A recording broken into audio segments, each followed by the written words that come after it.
What if Hitler never invaded Russia? Today, June 22nd, is the 75th anniversary of the start of the Nazi invasion of Russia, or Operation Barbarossa. I personally see this alternate history a lot around. More often than not, it's a way for the Nazis to win the Second World War. People see the event of Hitler's invasion of Russia as leading to his ultimate downfall, and thus preventing his invasion of Russia would lead to him not falling apart and the Reich surviving. So, to see if they're wrong or not, I am going to make the "What if Hitler never invaded" alternate history. What would the borders be like? What would culture be like? That is the question of this alternate history. Before I start this alternate history, I want to explain why Hitler invaded Russia, and why it wasn't a completely horrible decision everyone makes it out to be. Today, Hitler's invasion of the Soviet Union in 1941 is considered one of the worst mistakes ever made in history, and is almost to the level of a joke. To invade a country that had already defeated the Swedes, Poles, Teutonic Knights, and Napoleon seems ludicrous, but when we transport ourselves back to Hitler's time and place, it starts to make more sense. In World War I, Russia was defeated while France kept fighting till the end. Thus, in Hitler's mind, if the fall of France took several months, Russia would fall even easier. Hitler once said that Russia was a rotten house, and if one kicked down the door, the entire structure would fall down.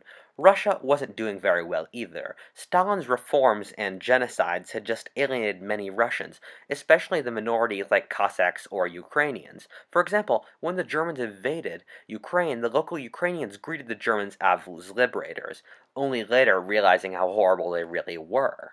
Stalin had also purged most of the Soviet military, leaving only groveling yes-men left to lead the Soviet armed forces, men who had very little military experience or skill. Plus, Hitler never really wanted to fight a war with the West. This is a rough map of what Hitler wanted the world to look like. He wanted the British and the French and the other traditional colonial empires to maintain their colonies, and he wanted the German Aryans to control the Slavs of Eastern Europe, as well as the Soviet Union. He wanted the Japanese to control the Pacific and the Americans the Americas. He felt the Aryan nations of Germany and England, as well as loosely France, should not fight each other, while the real threat was the Judeo-Marxism of the Soviet Union. He wanted the West to simply let him fight the Soviet Union without getting involved. His whole intention from the beginning was to fight the Soviet Union, and the war with Britain and France was simply a side note for him.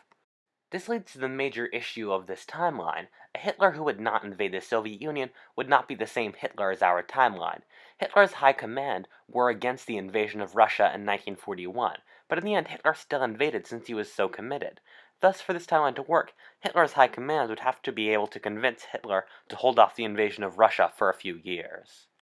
If Hitler didn't invade Russia, he would have two choices for a direction to go. He could either go after Britain directly, or he could launch a Mediterranean strategy. He had a Mediterranean strategy planned called Operation Felix. This would involve the Spanish joining the Axis and the siege of Gibraltar and Malta, followed by an invasion of Egypt and the Levant through the Maghreb. Since Spain would still not join the Axis in this timeline, this would not happen in this timeline.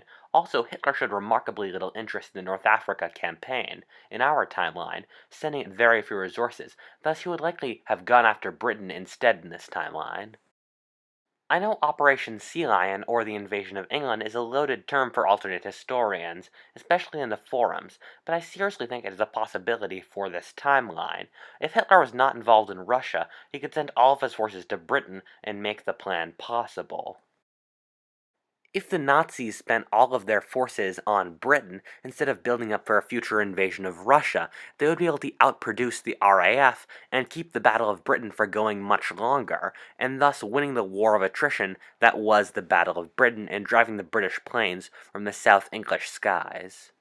When we look at D-Day, we see that the preparation for a cross-channel invasion would take a while. For the Allies, it was 2 years, but they were also fighting a war in the Pacific, so in this timeline, we can assume the Germans would be able to prepare an invasion force in slightly less time. Also, the Americans and the British were preparing for the highly trained and efficient German army, and I don't mean to offend any Britons here, but the British army was not as good as the German army, so the Germans would have to take less precautions in invading England than the Allies did in invading France. German economy, meanwhile, at home would be thriving by total war standards. In Hitler and Stalin's original peace deal, Stalin would give the Germans all the raw supplies needed for their war effort. The German war production would grow exponentially without the Allied bombing effort caused by the German Air Force having to move east to fight the Russians as well. To prevent timeline contamination, I'm going to have the Hitler of this timeline act exactly like the Hitler of our timeline, except for a decision not to invade Russia. And so, in this timeline, I'm going to have Hitler still declaring war on the Americans in late 1941. By early 1942, the Germans would have the Sea Lion campaign prepared.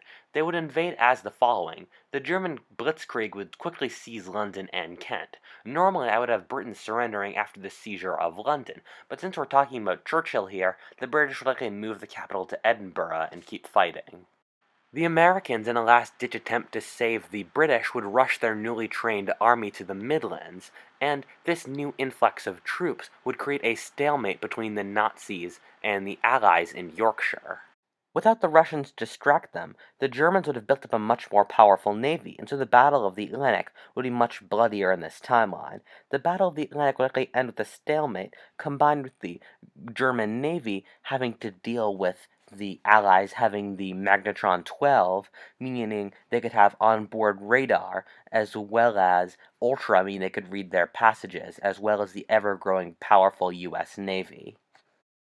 Since the Americans would be sending almost their entirety of their military for a last-minute save of Britain, the Pacific Front would be completely left behind. The Japanese would thus win the Battle of Midway, and would achieve the campaign goal of the conquest of Hawaii. Without the U.S. fleet at the Battle of the Coral Sea, the Japanese could supply their troops in New Guinea, and thus would have conquered that island. This would leave Australia with the possibility of Japanese conquest, but this would likely not happen since the Japanese had very little interest in Australia and preferred to use those troops on different fronts. With the British fighting a war of survival on their home soil, they would leave India practically undefended. Thus, the Japanese would press deeply into India. The sheer size of India would give the time for the Rajas and the Indian nationalists to create a purely Indian army to prevent the Japanese from conquering all of India, though. When we think of Hitler's invasion of Russia, we tend to think of a helpless Stalin being betrayed by his treaty. But things weren't so simple. Stalin had his own plan to get involved in a future war against Germany. Stalin was worried that if Hitler invaded Britain, that would give the Reich too much power, and thus he planned that if the Germans were to invade England, he would invade Poland. He wanted the fascists and the Western Democrats to wear themselves out fighting each other, and thus leave the Soviet Union as the only remaining power. Thus, if the Germans invaded England, the Russians would invade the Reich from the east in return. The issue for Stalin is that it took the Soviets halfway through the war before they learned to master offensive tactics, since the governmental yes men that ran the army had no idea how to run offensive operations, and thus the Soviet invasion of Poland would be a horrible defeat. The Germans in return would launch a counteroffensive, seizing Vilnius and possibly Kiev and Riga, but it would never even get close to our timeline's conquests. This is because much of our timeline conquests were achieved when the Soviet army was unprepared and the Nazis were not already fighting in Britain.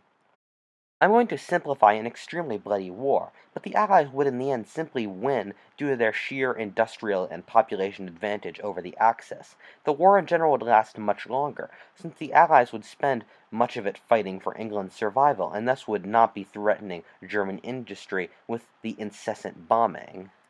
The Russians would definitely get the best part of the treaty, since by the time they had fought their way to Berlin from Byelorussia, the Allies would likely still, conservatively, be in Sussex or liberally be in an Operation Torch-style offensive in North Africa. There would be no time for any D-Day style or Sicily-style invasions. The post-war Europe would likely be far more Soviet, with the border likely being the Rhine. The Soviets would likely not seize all of Europe, since the Americans would have the quote-unquote negotiating weapon of the atom bomb, though. Meanwhile, in the Pacific, the Allies would likely win just to sheer industrial weight. The war in general would last much longer, with the Americans being forced to reconquer Hawaii and New Guinea. The Japanese fleet would also be supreme in the Pacific for much of the war, and since they would have won Midway, meaning the U.S. would be forced to rebuild its fleet from near scratch to defeat the Japanese. Since the Americans would be far behind schedule of what they were in our timeline, this would mean that the Russians would conquer much more of East Asia, and thus Korea would likely be united under the North Korean regime that it had in our timeline, and Japan would likely be split between a North Communist regime and a South US regime. Whatifalthist, thank you for watching. If you enjoyed this timeline, please comment or subscribe. And stay tuned for my next alternate history, What if Scotland was independent?